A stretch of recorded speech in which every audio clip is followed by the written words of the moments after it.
For this application, we turn weld energy all the way up to 400 watt seconds.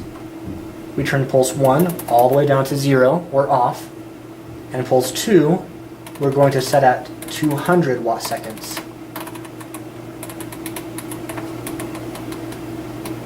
So we have 400 watt seconds on weld energy, pulse 1 turned off, pulse 2 at 200 watt seconds.